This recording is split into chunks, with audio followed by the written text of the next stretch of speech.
so excited that we do finally get to meet. It is funny that we have so many overlaps. I was looking, we have 265 LinkedIn shared connections. I think that might be Oh my my record. goodness.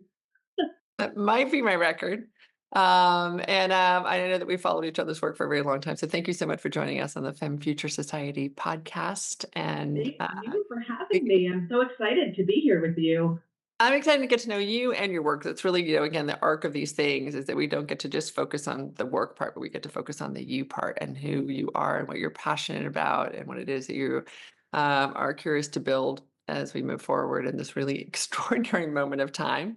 But let me just jump in and first again say, yes, we have 265 shared contacts. We have a very similar background in terms of academics and what it is that we studied and why. Mhm. And we have a son. We both have sons with the same name. I, and the best name ever. Yeah, so how about that? I will say he's one of three, so I do have three children. And I'm But one and done. But Zane, long live the name Zane. Do you spell it Zane? Zane, long There live you go. Zane. Yes, That's so yep. funny. And yours is 7. Is that what you said? He is 7. He is in second grade. Yeah. Awesome. Yeah, Emma and I were just having this conversation about what it means to be a kid right now in this world that is shifting and changing so much. So I think again that is so tied to your work. This idea of being a futurist mom is a really unique perspective, right? It's like I know that my work really impacted how I parented and certainly who my children were impacted, how I saw the world and the work of futurism that I do. But before we jump into that, do you want to give us a little overview of who you are? Who are you, Erica? And how'd you Who get? am I? Oh my goodness. Yes. So, uh, as a futurist, and I love being in this futurist circle right now with another female futurist. This is so amazing because there are more of us, but historically there have been very few of us. And I came up in this world of futurism as a very green and wide eyed 20 nothing year old. And I always joke I was working in DC and then moved to New York, had what seemed like then was a quarter life crisis, right? Everything is so exaggerated when you are 25. And I went to my mentor at the time, who you will laugh was my boyfriend's mother, uh, Edie Weiner, who was one of the pioneers of the field of futurism. And of course, being a 20 something, I'm like, I have no idea what it is that she actually does. And I came to her and I was like, I loved the analytical piece of what I was doing in public policy in DC. I loved putting the pieces together. I loved thinking about how things could be impacted long term. And I remember this as if it were yesterday. She just said, time out, Erica. What are you saying? This is what I do for a living. Would you ever be interested in coming into the business? And I'm like, well, I have absolutely no idea what's going to become of my relationship with her son, which fast forward to now. We just celebrated our 15th wedding anniversary. So he has also been my mother in law for a very long time. And he is my business partner. So I just came into this space where she told me for the first 3 to 5 years, just like a kind of wide eyed doe, right? Just learn, take it in, spot the patterns, and really just start putting the puzzle pieces together. And I did that. And I started speaking at the World Future Society conferences and started kind of just building up not only my voice, but just starting to really see how those threads of change fit together, and was really focused on building out kind of the discipline of foresight before I even delved into a lot of the content creation and the speaking.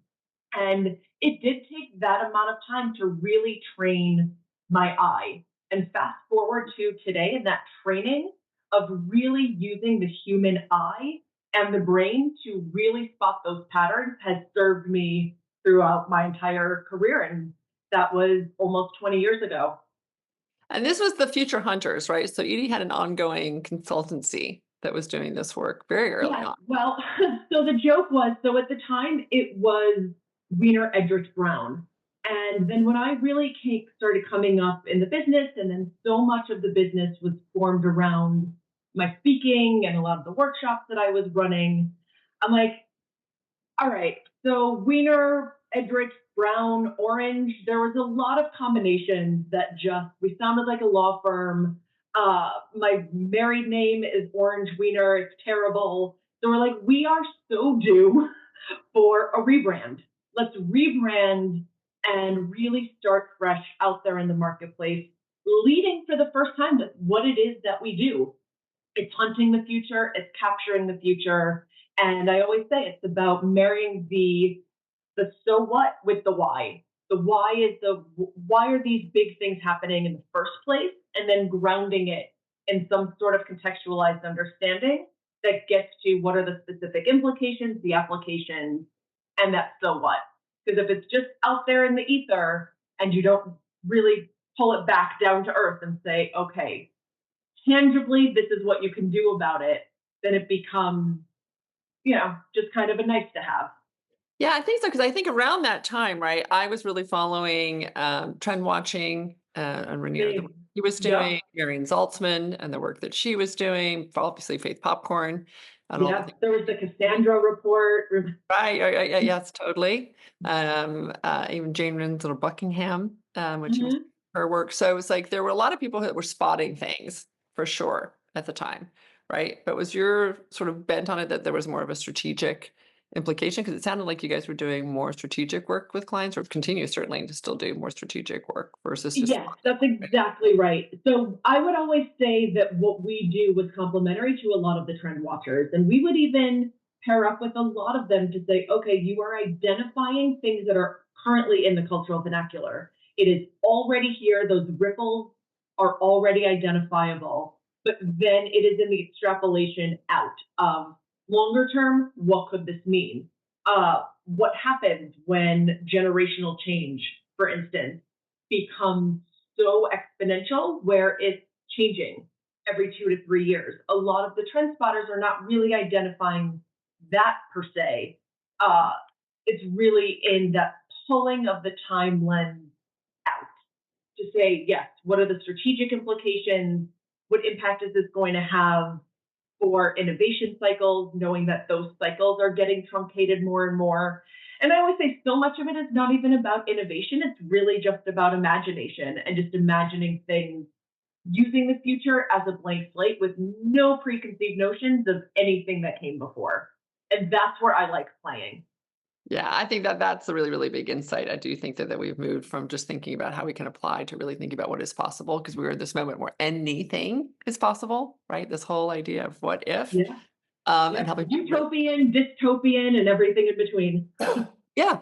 But really being able to, if you can imagine it, it might happen. And to your point, it could go in any direction. So being more curious about it. I remember very many, because I'm a born strategist, right? That's really where I come from. Less certainly in the formal foresight, and certainly no formal training around all of it. But it was just really always curious and really, really good synthesizer and being able to put those Yeah. pieces together. And to your point, asking what if and wondering like where it was going. 'Cause I didn't want to be blindsided. Really, I'm just a scaredy cat, right? I don't want to be like, knocked off by something that I should have seen coming. And so I developed a pretty good sense of that thing. But I think that, it's amazing over my career to hear how many times people told me that will never happen. Right. I say this often in my talks, but I was told like a CEO will never tweet. Right. And I'm like, right. Or, a doctor will never be replaced with AI or whatever, whatever. So we're so good at being able to say this will never happen. And we're not very good at all at saying what if and Yeah. how could. And so I think that's what your work really helps, explode and explore for people as we go through it. So cut to now, you've been doing this for 18 years as part of this. I get, yes. Yeah. Good math there, Nancy. Yes. 18 Well, years. not just saying, because I think that that's also really interesting, right? Is that we built out careers that are self-directed, right? We've designed these careers as opposed to have someone tell us what that work is supposed to look like inside a corporation or inside a certain system. And I think that self-directedness and that curiosity and that real sense of like, this is valuable and the world needs to pay attention to it. I think it's a really unique property of this collection of women that we get to speak with. So you then now have just launched your first book, which is a very, very huge accomplishment. So congratulations on that. That feels Thank you. It felt like birthing an intellectual child. now the book is about our relationship with AI and being able to augment our abilities and do this. Did you write it with AI? I know, such a good question. No, because ultimately I say it's not even about AI, because Okay. I am not a technologist. And for anybody that brings me in to speak, I always say that too, because this book is not about the next iteration of AI. It's not necessarily about where it's going in 25, 26. It is knowing that it is almost leapfrogging itself. So, what are the unique human qualities that we need to double down on? What is our unique value proposition in a world where we know about the exponential rate of technological change, right? That is a given. We know that these things are happening. We know that when AI and quantum begin to merge, it's going to usher in all of these things, but we also need to separate out the hype from the reality. So I even say in the book, we have to be equally curious about what AI can do as much as we have to be curious about what AI cannot do, because it's not a panacea, and we're not going to be out of this equation no matter all of the calls about artificial general intelligence and Ray Kurzweil talking about the singularity. All of these things, I know the time horizons have been pushed up, but that's where we also just need to kind of put the brakes on it a little bit and know that, right, the pace of change is uneven. It's going to be very fast in some facets of our lives and very slow in other facets of our lives. I say in so many presentations, like we feel like we are equally operating in the year 2040 and 1980. It's like this very kind of push and pull dynamic. But we do have a very unique opportunity to think, what are the skills and competencies that are going to be critical? How do we reward for them in the marketplace? What is the economic recalibration for the jobs that are really going to matter for the second half of the 21st century? And then this is where my mom hat comes on, because for every book launch, book part, everything, I always say I wrote this book with two hats on, my futurist hat and my hat as a mother. And the mother hat is the interesting one, even more than the futurist piece, because uh, I think about the future through the lens of my 7-year-old son and how he is learning the educational environment that he was brought up in, which we know is a relic of the industrial age, and how so many of the brains of his generation are being rewired by technology. Now, people are shocked when I say that I am raising a largely analog child.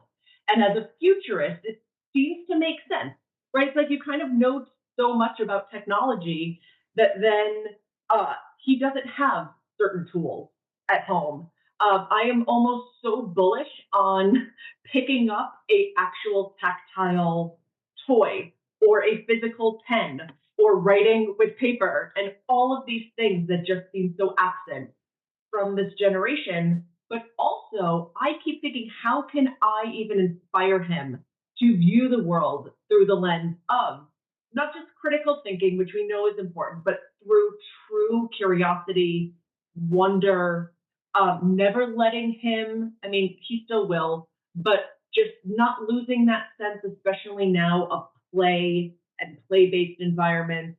So I really go into a lot of that in this book in particular, because those are really the things that are so inextricably tied to just the core of humanity. It's in our DNA. And just to not lose sight of those really critical points of connection. So my brain goes into 2 different places, right? Oh, well, like 17 different places that we talk about this. Partly I want to talk about the conceptual when you talk about templosion and what does this mean, Mm-hmm. right? This compression of time. Because you know, on the one hand, you say, yes, we kind of get it, but we don't really get it. Like we don't really understand what it means to go, to your point, across these various time horizons and what it means for this much change to happen so quickly. And what I've been talking about is it's not so much a cognitive thing. It's not something that we just need to like understand. It's something we really need to feel. Like I feel like the work is becoming so much more somatic, right? Like how do we like regulate our nervous systems more? How do we just somehow like what are the tools that we can better prepare? So when you talk about this idea of templosion, you want to talk for a moment about again the impact as a human of what it means to be going through this. Like how Yeah. do people So build the capacity for navigating this kind of time crunch? absolutely. So we coined the term as a firm templosion. And let me just say, we historically have always made up new words only because it's our understanding that to really get the future right, Oftentimes a lot of the existing vocabulary doesn't do where the future is moving any Right. justice. So I always say it's like it's fun to make up terms, but it's also very necessary. So this term templosion came out of the fact that we just were starting to see this truncation of time and these time horizons kind of collapsing into and onto themselves. So it really is just the idea that the biggest of things, the biggest of events are happening in shorter and shorter periods of time. So what used to be experienced in a matter of decades is now being collapsed into years, into months. And that was honestly one of the silver linings to even come out for a lot of businesses during COVID, because those that were able to view the world through long term thinking and not be so wedded to the short term and be able to pivot were the ones that were able to adapt and adjust.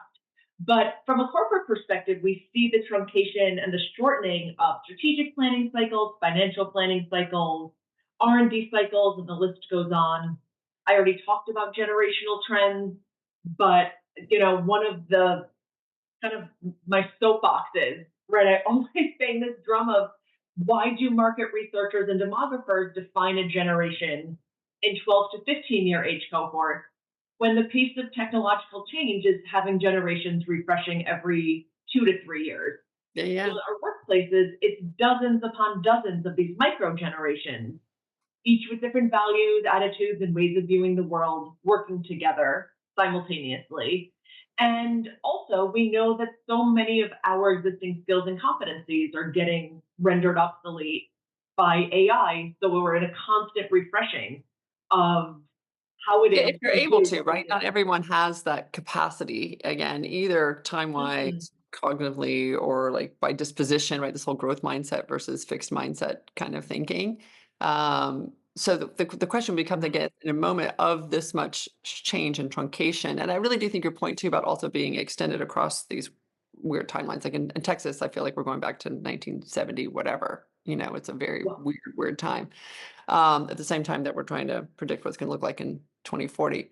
So again, like as a person, like so one answer is that you're raising an analog child, right? So they remain connected to the thing that is uniquely human and don't uh, become too dependent upon tools. But any other ways in which you think that we see the rise of meditation, we see the rise of spirituality, we see the rise of all kinds of other things to help people kind of feel grounded, I guess is the word. Like what is your research or your practical advice to clients around how does one individually prepare for this templosion?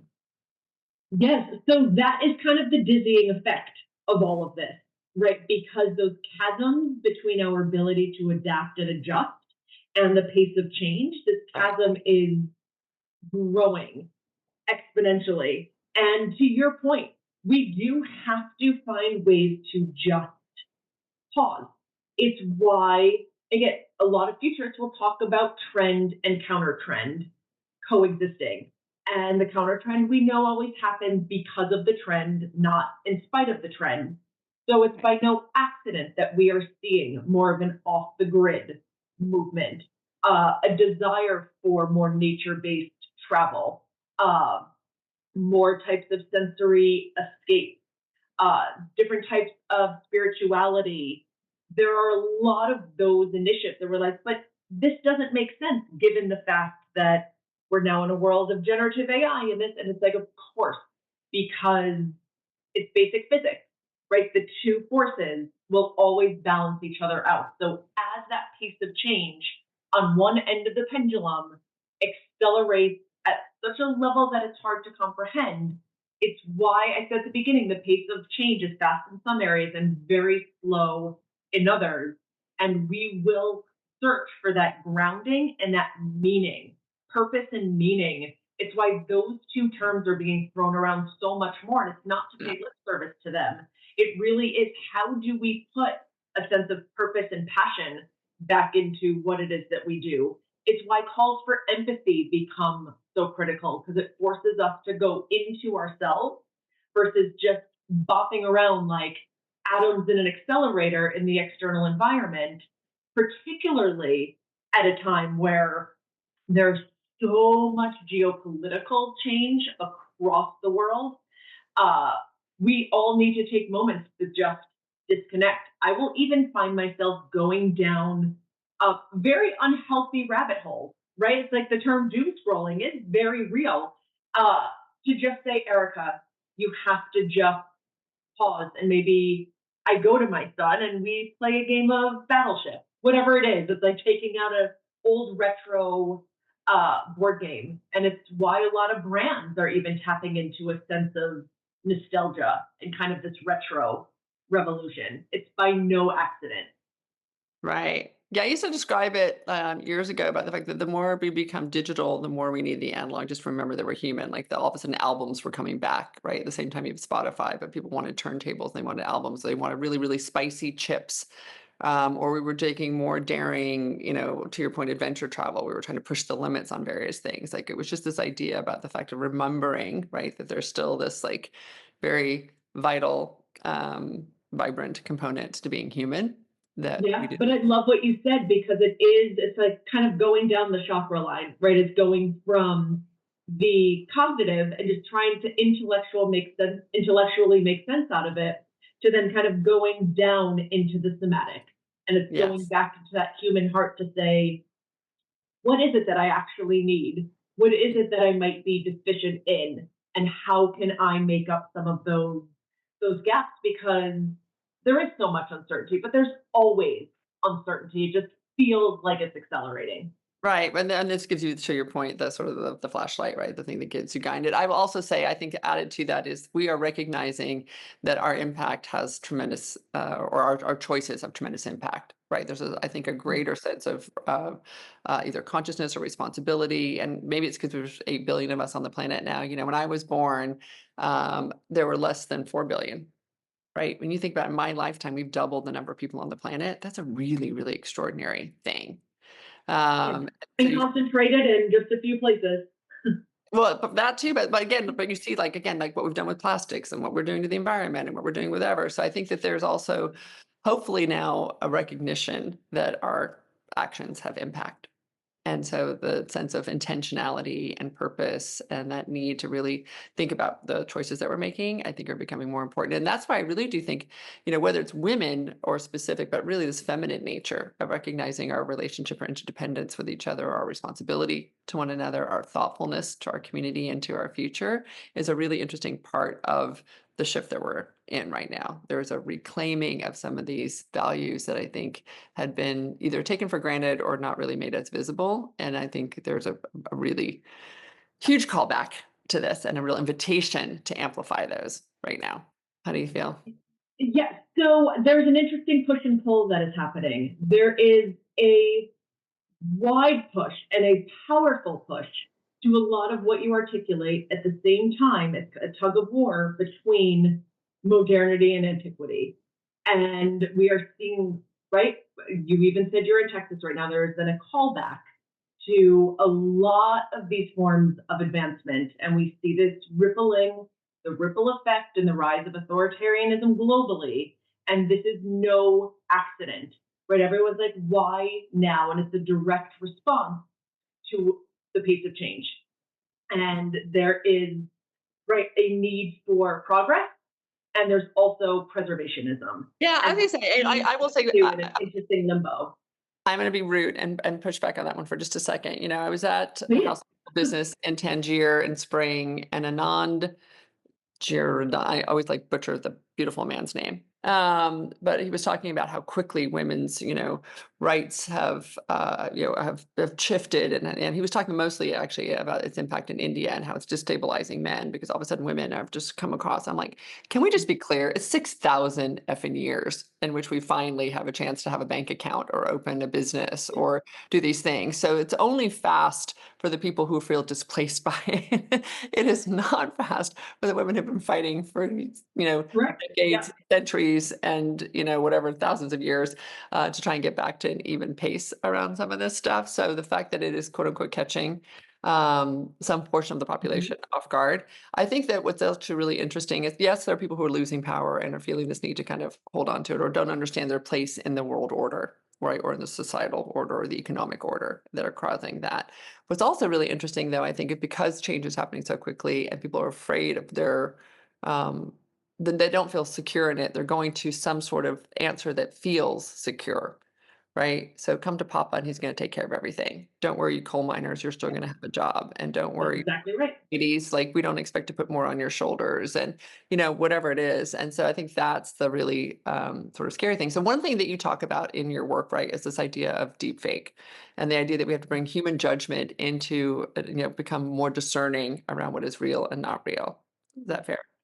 So the question is, how do we develop that capacity when there's so much floating around that is preying on our most insecure fears and moments, Yeah. right? So we are at the point, right, where, and it's why the subtitle of my book is Reimagining the Future of Time, Trust, and Truth. And the trust and truth becomes such a critical component of this because the lines between what is real, fake, true, and false are starting to blur.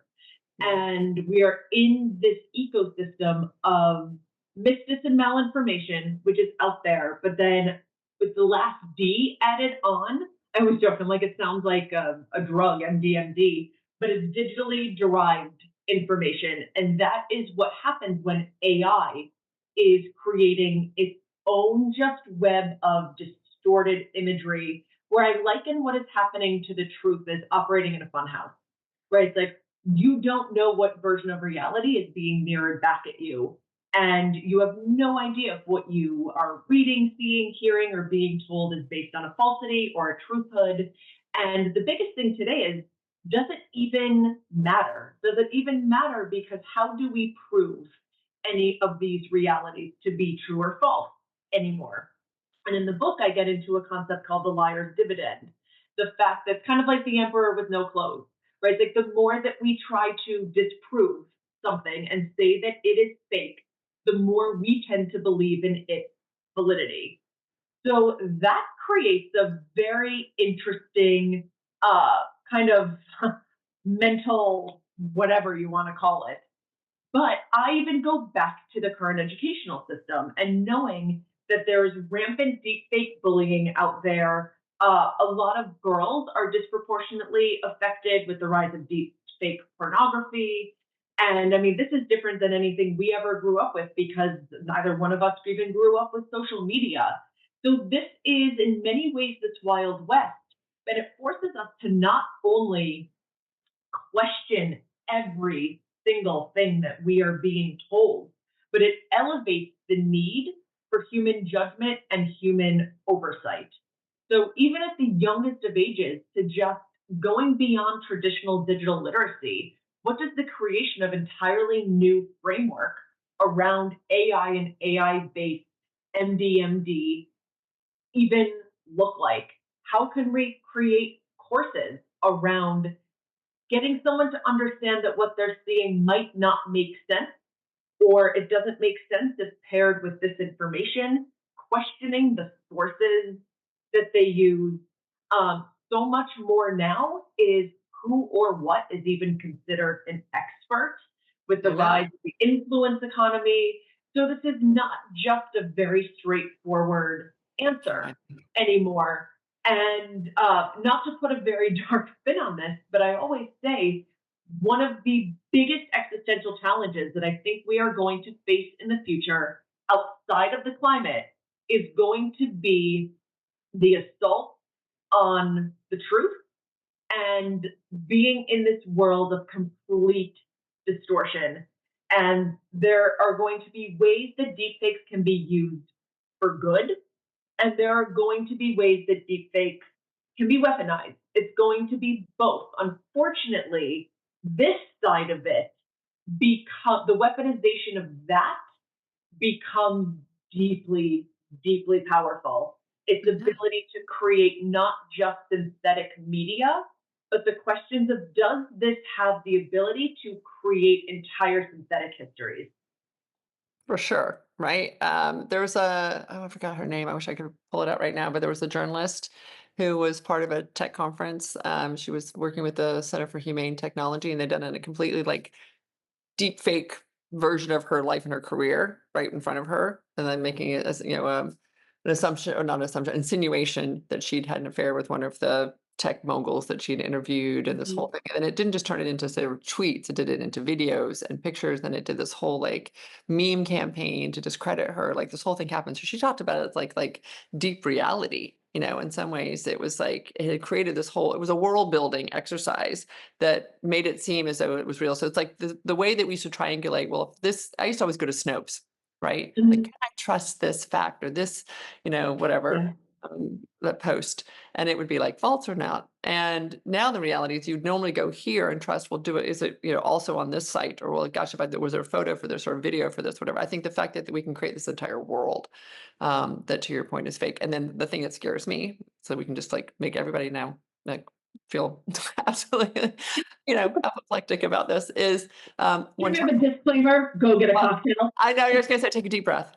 Really, really deep breath right now, because here's the thing that scares me, right? Is one child can do it to another. A child can do it to a teacher.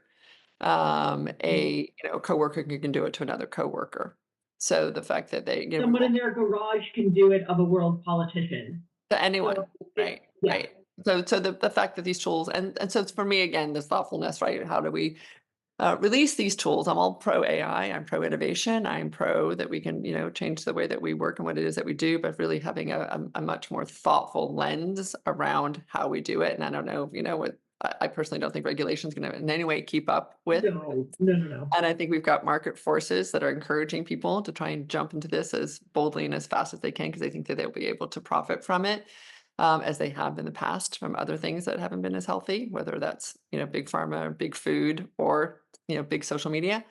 So I think, like, I guess, what gives you hope as you look through this sort of thing? And you talk also about education and how do we educate the minds of the future so that they'll be able to navigate this. I do think that there's a certain amount of, my kids can certainly have a BS detector on social media differently than I do, right? They consume so much of it that like they can smell it out and know that that's not quite right.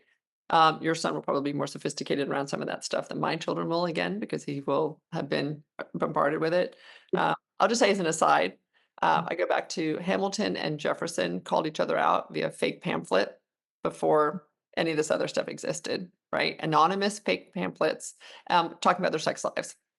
So, like, I mean, this behavior goes way, way, way back. And at some point, a rural farmer was able to figure out what was real and what was not real, right? They developed some sort of, to your point, sensing mechanism for it.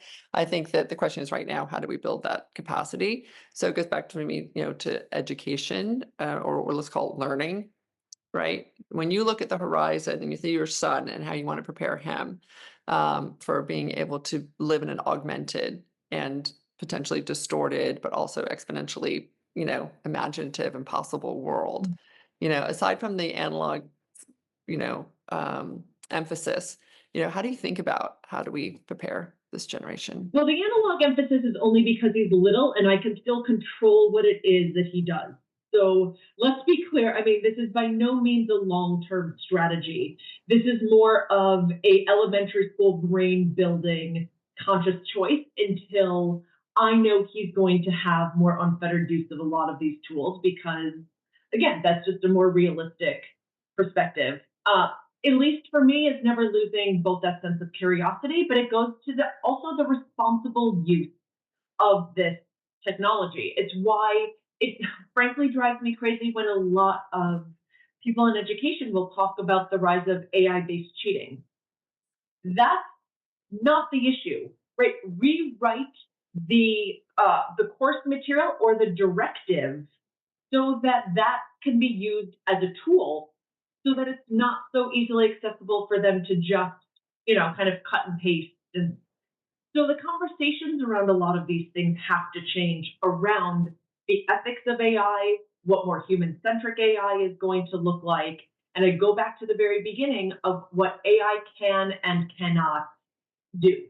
Uh, Now, again, a lot of this we're going to be figuring out on the fly because AI is looking very different now, even than it was in January when I was writing the very Yeah. beginning of my book, which is why I said this is on the human centric piece and not the technology itself. It's going to look very different 12 months from now, 24, let alone 12 years from now.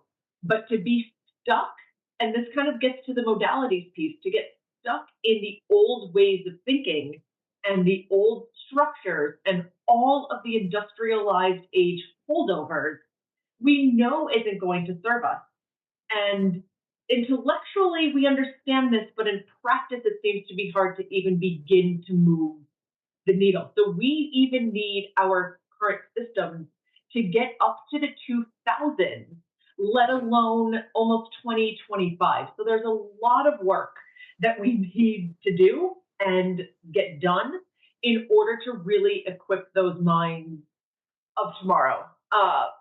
So yeah, it's something that I think about a lot. Of what makes me hopeful is just, and this sounds so Pollyanna, but it's not. It really is the power of the human spirit. It is our sense of ingenuity. It is the fact that we are capable of doing incredible things. And we are capable of doing destructive things, right? It's like not all imagination is good imagination. Right. But the hope is that when channeled using these tools in an effective way, we have the capacity to create great global changes.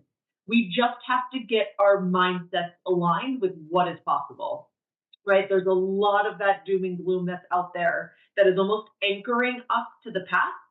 And the Right. more that we can kind of shed some of those shackles and really tap into our own sense of humanity, the better served I think we'll be.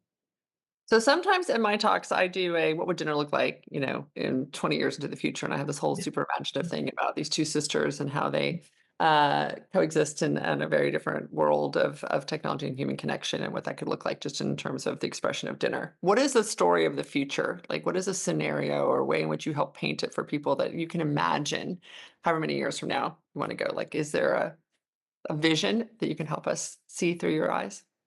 Oh, I love that. You know, it's interesting because this is going to sound dark, but I even think of some of the worlds that Black Mirror uh, just introduces us to. And outside of the very dystopian use of technology, the external world, our homes, our even our clothing, our ways of interacting, even in the movie Her, it was depicted this way. It wasn't the vision of the Jetsons that we always thought the future would look like. It wasn't this like vastly different vision. It's just that much of the technology was ambiently embedded into so much of the surrounding ecosystem. And I think we're going to see people really going 20 years from now going into one of two very polar opposite camps. There are going to be those that really embrace where a lot of these things are going. And that's for better or for worse, who might be like, you know what, privacy implications aside, this has made my life easier and more convenient. And they will trade privacy for convenience. And then there are going to be those that are going to hold on to the old way of doing things, and their privacy is kind of that one thing that reigns supreme. And much, they might be the what we consider now kind of the off the gridders, right? Or like the doomsday preppers, because they don't want to be part of something. It's one of the reasons why even now I won't put a ring system in my home, or I I know. don't I have. know. It's even funny because the same way that you think about your child, I think about my home. I do not have a smart home. Um, No, I do and not have even a smart like home. I have like a keypaddy thing kind of by my door, but my front door, but I made sure that it would have an analog key with it too. Not like there's no way I'm relying 100% on a keypad for my door. Like, are you No. kidding me? So I think that this is the thing with Black Mirror, right? It has definitely prepared us for the things that all could go wrong. And this is the challenge again with science fiction. And we've been talking to certainly other people around this too, right? It paints such a dark picture. I mean, it's so disproportionately all the things that can go wrong. Theoretically, as a cautionary tale, as Monica Bilstika talks about it, it's actually more of a product roadmap for the, people who don't want to do this in the most thoughtful way. But the more of the story is about what can go right. Both there are a couple of episodes in Black Mirror. There are a couple of stories around here. I read Kai Fu Lee's 2041, which starts out dark and ends up, with this idea of what it would be like to be liberated from the sort of economic structures that we have right now and be able to all go pursue the thing that we really want to go pursue. So in my world, that's what I'm really passionate about right now. I'm super, super excited about really thinking about how do we take the the liberation this technology allows and the productivity that this will allow, and hopefully the thoughtfulness around resources it will allow to rethink economic structures and how we distribute goods and services more equitably as we move into the future. Just as we start to sort of close this up, what are you most passionate now that you've gotten through the book and you're talking a lot about it? Either working on or championing that is sort of lighting you up as you move into 2025. Yeah. So, Nancy, at the very beginning of this, you and I were talking about the fact that both of us were psychology majors in college, and I was a political science and psychology major. Never really thought about the intersection, never thought about what I would do afterwards, went down a more traditionally poli sci route, living in DC for those couple of years. But now I'm tapping much deeper into my psychology background. It really was the impetus behind the book. It fueled a lot of the thinking in the book, and it's been fueling a lot of my thinking going into the next year. Um, how do we operate in the external world? What are our cognitive structures? What are we designed for? Really just kind of melding head and heart and really forcing me to rethink, okay, what is it that really is going to matter for us as people, as uh, as workers, as parents, as just members of our community? What is it from a human centric perspective that really is that really deserves the focus of our kind of time and our energy, with a lot of that change of AI as the backdrop? So how does that like so I love all those words, but is there a practical practice or example or something that you will spend more time or less time doing in the next year that expresses that? Oh, yeah. I mean, a lot of the work is going to be continuing to build out the book, to do some workshops around the book, to do some webinars. A lot of what we do as a firm are taking a lot of these concepts and doing two in person events every year. Now that I am based in upstate New York, we do one in the Finger Lakes. So continuing to build that out, So and building really, capacity for people, right? yes, and giving them a really unique experience with which to think about the future, but creating communities to really tap deeper into cross industry expertise, right? We are always in our silos and we're all industry experts and all of these things, but how often can we just step out of that and be able to have kind of unfettered and open, off the record, non proprietary conversations about the future? I love that. You know, again, I came from an agency background. I used to want to bring all of our clients together to something, and people are like, "Oh no, we can't all have our clients in the same room." And so it is nice to see that there is some evolution in our practices and our thinking over what we were told back in the day would never work. That is now becoming part of regular practice, and I think people really, really do value right those conversations and those connections and your ability to facilitate that. I mean, the unique thing that I think that we get to bring to this work into this world, Erica, is not just about being parents and being, dual liberal arts majors, but it's this idea of spending all of our time thinking about how these concepts matter and how to bring them forth versus other people are spending so much time thinking about very, very narrow subjects. And it's getting more and more narrow, right? I just got a chance to hang out with a whole bunch of really senior consultants who are working a lot about trying to figure out how to move data through the cloud and the authorization of this and that and the other. And so their work is becoming even more narrow. And the big opportunity that we have to pull people out of that and to really think more broadly and to think much bigger about this. And to your point, much more humanistically about it, right? To remember that we are humans that are going through this change Mm. at the same time, that's a good thing, not a bad thing. It's not a thing to discount. It's a thing to double down on in this moment. So I'm excited to keep following your work. Thank you so much for your time and helping us delve more deeply into it and giving us a sense of how to better prepare for this future. And I hope that we get to do more together. That'd be really fun to cross paths. Yes, likewise, likewise. I have been following your work for a while, and I was so honored and grateful to have a chance to have this conversation with you today. So thank you so It, much. it is really funny to be running on parallel paths, but not have a chance to actually intersect until we could do something like this. So I'm really glad that we get to be like in the car for the same ride for a little bit. And Oh now my goodness, I know. Thank you, universe, to the end of 2024 for making this happen. Well, and to your point, I think it is really funny that it hasn't happened before, but I'm really glad that it did now. And like I say, I'm super excited. I am excited as I look to 2025. I think that there will be significant challenges that are in front of us, and a greater consciousness and awareness of A, that they exist, and B, our sense of capacity and agency to go do something about them. And that gives me a tremendous amount of hope as we move through. So, Yeah, sure. fantastic. It's all about agency, right? Yeah, exactly, right? Exactly it. Yeah, And, yeah, so helping people build that is a really, really important part. So thank you for what you're doing to help us get there. So yeah. big hugs and big Thank you. wishes. And here's to a really fun year ahead. I know. Cheers to that. All right. Thank you. Thanks.